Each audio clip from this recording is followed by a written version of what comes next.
Vamos a presentar rápidamente al primer expositor de este segundo día de Marketers. Ya les contamos que son cerca de 1000 asistentes ustedes, que todos los años vienen acompañando. Esta es la 12ª edición, así que recibimos con un fuerte aplauso a Diego Ballarino, que es de aquí, de nuestro país, es de Uruguay, es Chief Data Officer de Scotiabank, ex Data and Analytics Director de Equifax, y tiene distintos doctorados, estudios internacionales que son larguísimos, así que rápidamente lo invito a subir aquí al escenario.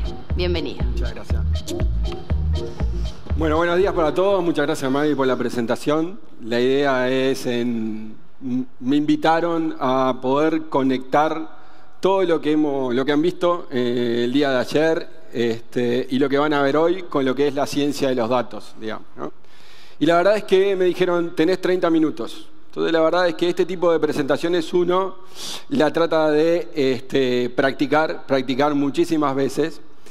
Y tiene que pasar por algún tipo de filtro ácido realmente. Y la mejor manera de pasar por un filtro ácido, a ver si me da el tiempo y puedo comunicar las ideas que quiero, es presentárselo a mi familia, básicamente, ¿no? Entonces, la verdad es que ayer, a última hora, le digo a mis hijos y mi señora, le digo, che, ¿qué les parece si les hago un roleplay de la presentación? Entonces, en ese momento, lo que hago es llamar a mi hijo, que anda en torno entre los 10 y los 12 años, y le digo, che, Nacho, ¿te animás a bajar que voy a hacer una presentación de lo que tengo que hacer mañana? Y mi hijo estaba básicamente jugando al Fortnite. Todos los que tenemos hijos más o menos en esa edad sabemos que pasan casi todo el día en el Fortnite. ¿Cuál fue la respuesta que me dijo mi hijo? No puedo, estoy jugando. Le digo, che, pon en pausa. Le digo, papá, los juegos online no se pueden poner en pausa. Entonces la verdad es que le digo a la madre, bueno, escúchame una cosa, la verdad es que este tema de que no puedan poner en pausa, que estén todo el día jugando a Fortnite, es algo que no entiendo. Digo, ¿qué le está pasando? ¿Por qué no puede parar 2 minutos y venir a escuchar? Entonces mi señora, muy racionalmente, me dice, es básicamente lo que pasa el sábado o el domingo, cuando te invito a ir al supermercado, y vos me decís, espera un poquito, dame 2 horas que voy hasta Punta del Este y vuelvo, necesito andar un poco en moto para bajar un poco el estrés. A lo que mi señora me dice, bueno, la verdad es que eso que le pasa a Nacho, te pasa a vos los fines de semana. A diferencia de mi hijo, ¿no? Uno por estar en el tema científico, lo que hace es buscar evidencia. Y lo que traté de buscar fue alguna demostración empírica de lo que a mí me pasaba era algo lógico. Entonces, básicamente lo que les muestro acá es una investigación que pidió Harry Davidson a la Universidad de California, en Los Ángeles, donde demuestra que andar en moto reduce el estrés. Listo.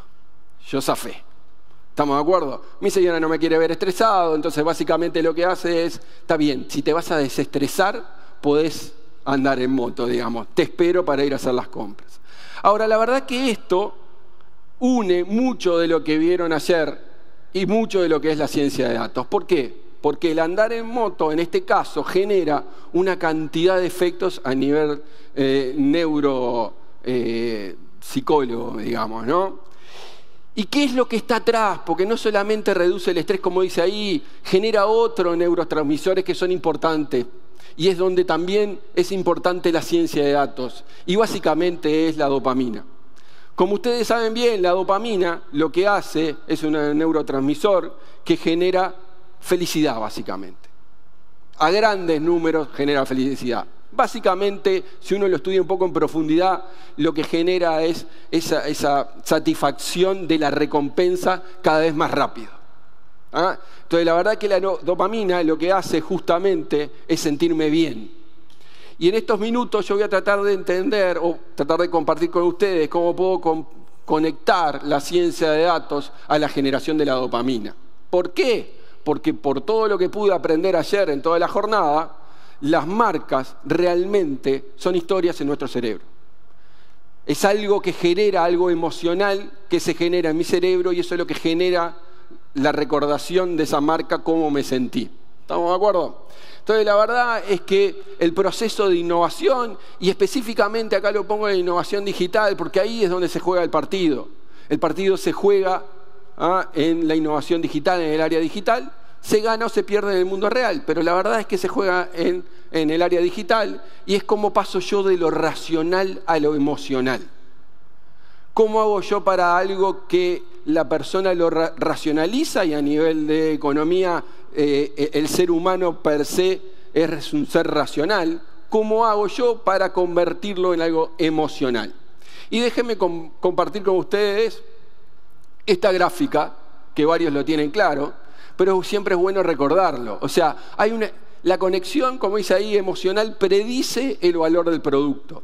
Y cuando hablamos de valor, no solamente hablamos de valor generado y de valor apropiado, sino el valor percibido. Ayer en alguna de las charlas vi la disponibilidad a pagar que tiene cada uno de los clientes y potenciales clientes, va en función de qué tanto yo me conecte emocionalmente con ellos. Y acá tienen una gráfica donde muestra, según estudios empíricos, cómo va evolucionando, si la persona está insatisfecha, si la persona está satisfecha, si percibe la diferenciación de un producto, ¿no? La verdad es un producto distinto a otro, me gusta más. Ahora, cuando hago una conexión emocional con el producto y con el cliente, es donde realmente hay un salto cualitativo y cuantitativo de valor.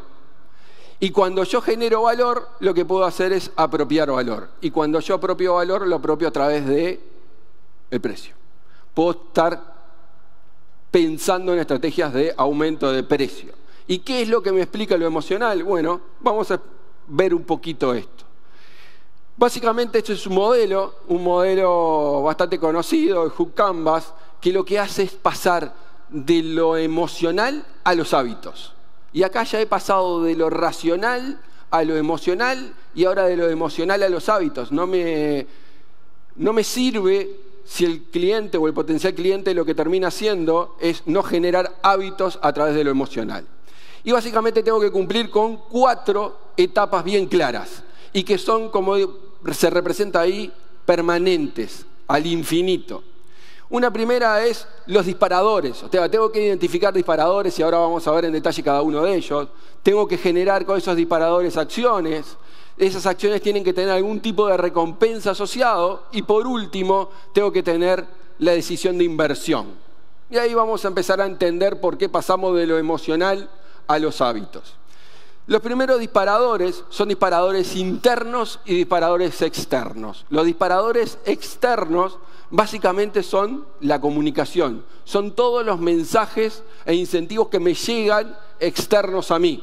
Un mail, un tweet, un Instagram, lo que ustedes consideren que puede ser algo que comunique para que sea un disparador.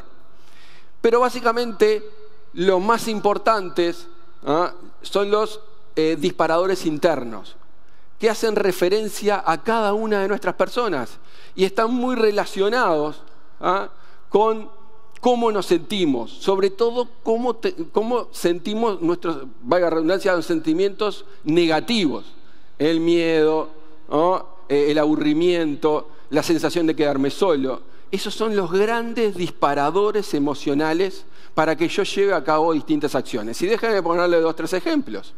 Básicamente cuando estoy deprimido, chequeo más el mail. Hay evidencia empírica, evidencia académica de esto. Y si me siento solo, lo que hago es entrar a Facebook para ver cómo viven los otros y lo que podría estar viviendo yo. Pero también si estoy inseguro de que no conozco algo, lo que hago lo busco en Google. Básicamente son sentimientos negativos que tratan de ser satisfechos. Y si estoy aburrido, lo que hago es entrar a YouTube. Y esto es importante tenerlo en cuenta. ¿Por qué? Porque me llevan acciones. Y estas acciones tienen que ser lo más simple posible. Si entro a Instagram o si entro a Pinterest, la verdad es que lo único que hago es scrollear. Y si entro a Google, lo que hago es buscar.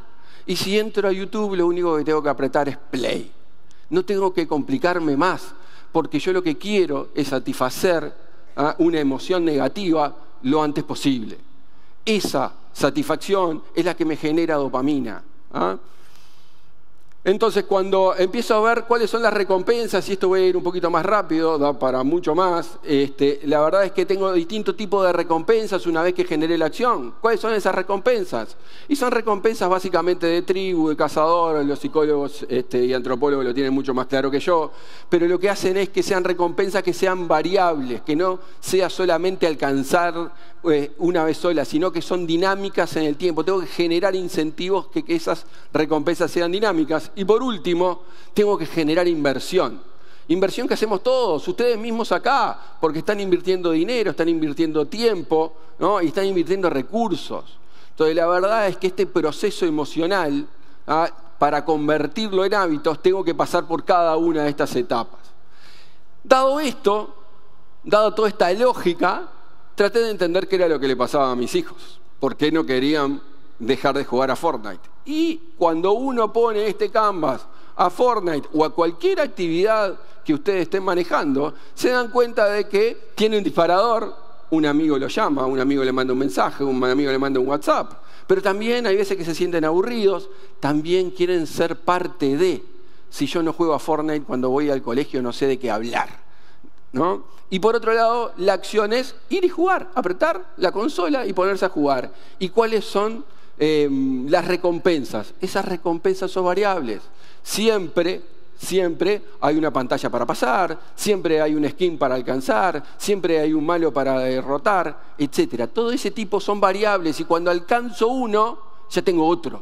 ¿Estamos de acuerdo? Y eso es lo que genera la dopamina atrás de Fortnite. Y por último, créanme, los que son padres y saben, hay una gran inversión en tiempo, gran inversión en skins y plata de verdad. Por lo tanto, es muy difícil de que mi hijo deje de jugar al Fortnite y empiece a jugar a otra cosa. ¿Estamos de acuerdo? Entonces, cuando yo paso de lo emocional al hábito, el hábito me genera ese tipo de sensaciones de permanentemente estar generando dopamina. Y por ahí vamos a ir. Ahora, como vi en la presentación de ayer, y yendo un poquito más arriba en la escala de edad, ¿no? Digo, ¿qué aprendemos nosotros o qué podemos aprender de lo que es el caso de Netflix particularmente? Si bien aprendí muchísimo ayer, yo lo que considero desde el punto de vista de datos es que Netflix, ¿saben qué? También nos genera dopamina. ¿Por qué no genera dopamina Netflix? Porque justamente, como dice ahí, ante una maratón de series, el cerebro genera dopamina, una señal química relacionada con el placer. ¿Cómo genera Netflix la dopamina? Como dice ahí abajo, porque nosotros vemos toda la temporada junta. Porque nosotros el fin de semana, sobre todo si es lluvioso o frío como este, nos quedamos sábado y domingo y vemos episodio tras episodio tras episodio hasta terminar toda la temporada. Entonces, ¿qué descubrió Netflix? ¿Cuándo larga la temporada? ¿Qué día del mes, de la semana, larga una temporada entera? Viernes. Obviamente lo larga los viernes. No tendría ningún sentido largarlo los lunes, porque lo ven el fin de semana. Entonces, ¿qué es lo que pasa? A través de un algoritmo, este algoritmo es un algoritmo relativamente sencillo, en donde lo que hace es analizar qué fue lo que vieron y recomendar qué es lo que le gustaría ver, y por eso tenemos 18 segundos, 20 segundos para ver el próximo episodio de la misma temporada. Y si tenemos tiempo, ¿qué hacemos? Play. Y si podemos saltar la introducción, mejor, porque lo que quiero es tener algún tipo de recompensa rápido.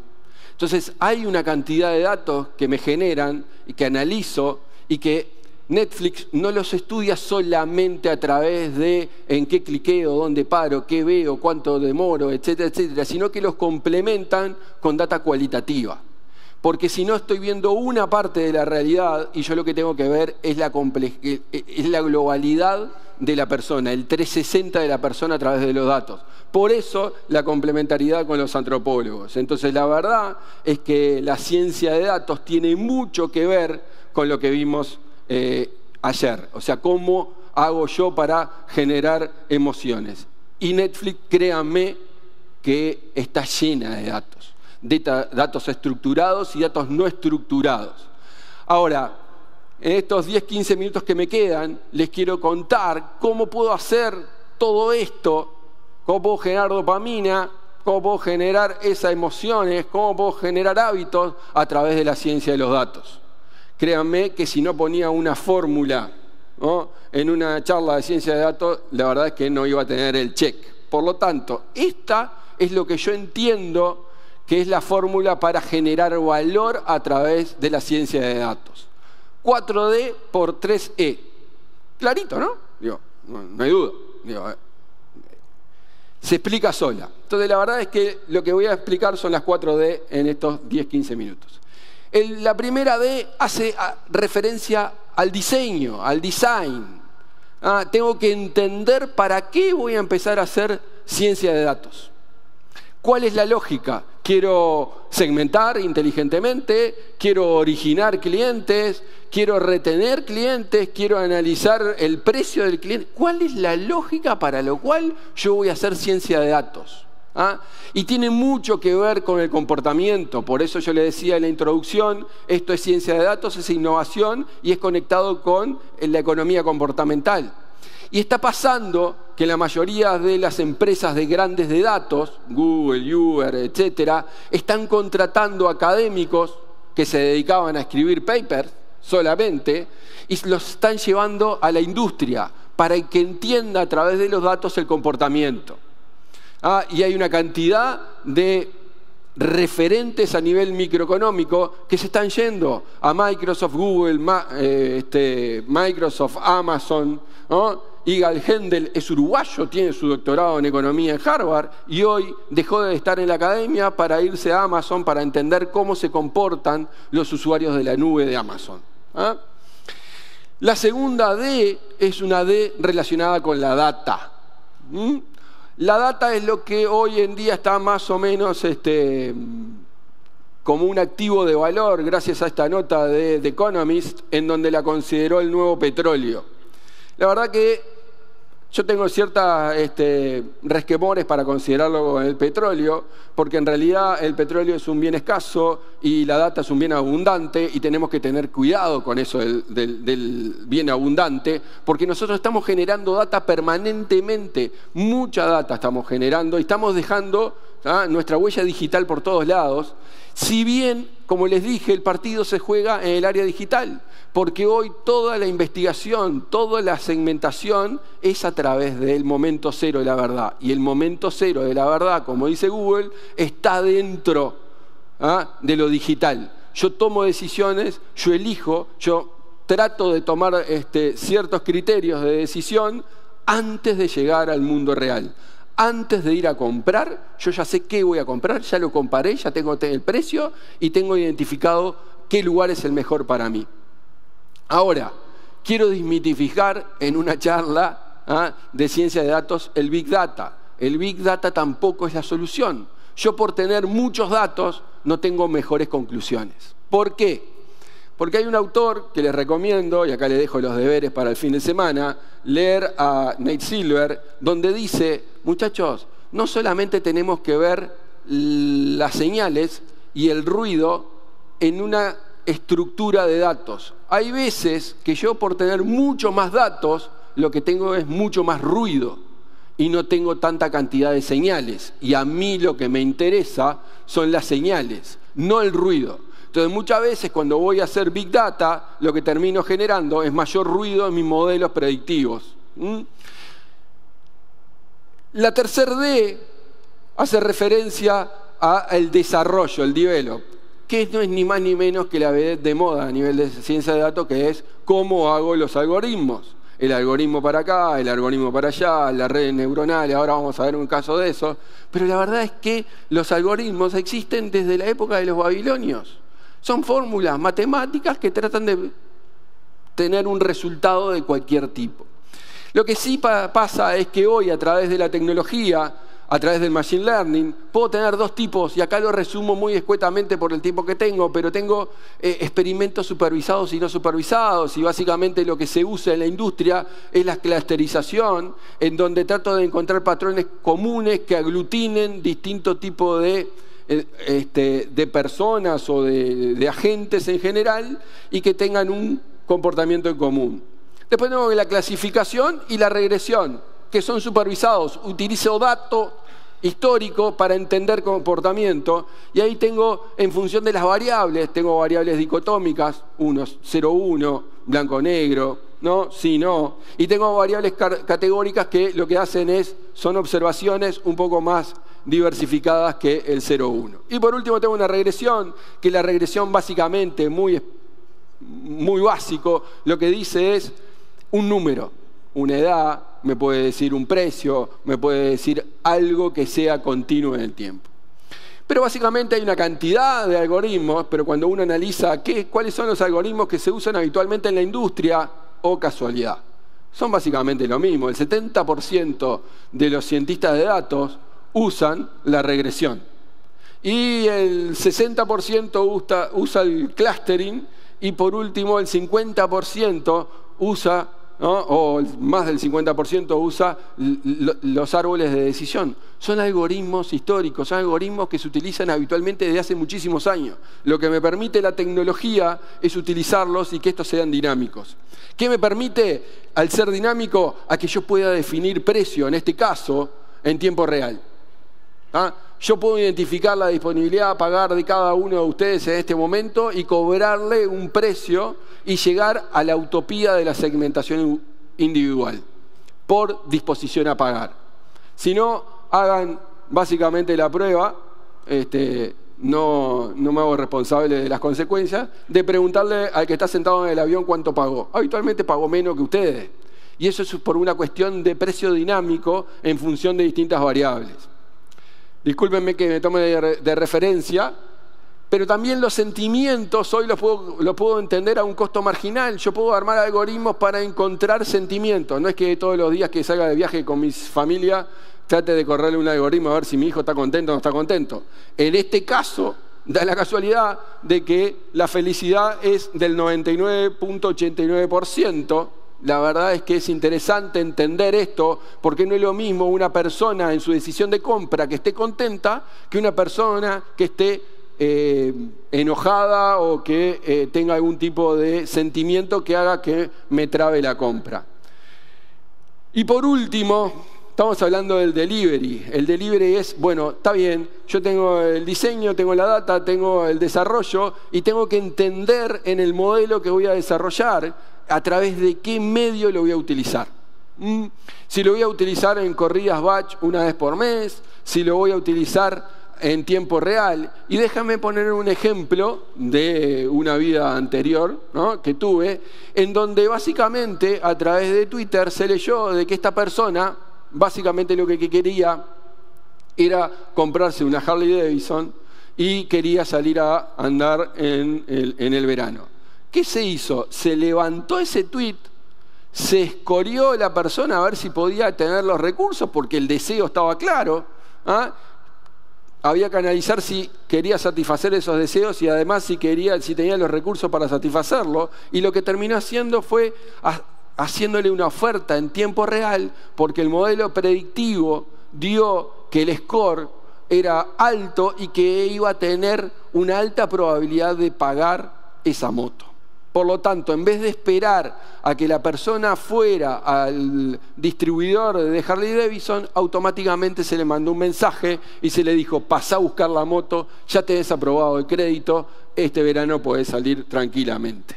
Entonces, tengo que definir también el canal por donde lo voy a utilizar. Entonces, cuando ustedes empiecen a pensar cómo unir todo lo que están viendo en estas dos jornadas con la ciencia de datos y traten de analizarlo desde esta perspectiva, traten de analizarlo desde el tema del diseño de estas 4D que les acabo de presentar, porque si no se van a perder, si no va a haber mucho humo alrededor del data science, y la verdad es que lo que no quiero es que haya mucho humo. Pero como les dije, hay 3D que complementan esto. tres E que complementan esto. La primera tiene que ser fácil de implementar. Segundo, tiene que ser fácil de usar. Y por último, tiene que ser fácil de generar revenue.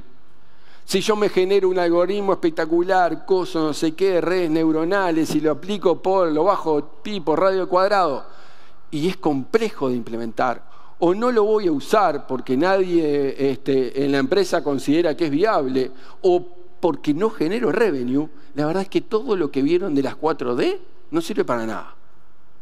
Entonces lo que les pido es que traten de analizar la ciencia de datos con estas 4D y con estas 3E que son importantísimas. Y por último, esta es la fórmula que tiene que llevarse. Si ustedes me preguntan a qué le tienen que sacar fotos, es a esto, por las dudas que se corte la luz ahora. Y por último, déjenme hablar de esto, que es algo que doy clases en facultad y que la verdad es que para mí es muy importante. No sé si conocen el caso de Target, lo he explicado muchísimas veces, pero el título lo dice solo.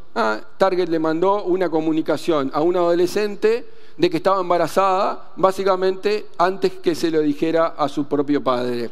Esto generó muchos problemas y el tema ético del manejo de datos es fundamental. Porque yo puedo tener muy buena data, puedo tener consentimiento de esa data, puedo tener modelos espectaculares, y la verdad es que tengo que tener bien claro si estoy sobrepasando la vida personal de la gente.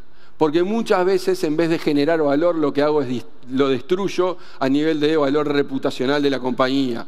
De hecho, el padre le puso un juicio a Target y a los 2 meses lo tuvo que sacar. Entonces, no solamente hacer los datos, analizar los datos, sino es manejar la ética atrás de esos datos, ¿no? Muchas veces podemos encontrar oportunidades de negocio, pero la verdad es que no podemos sobrepasar la vida personal.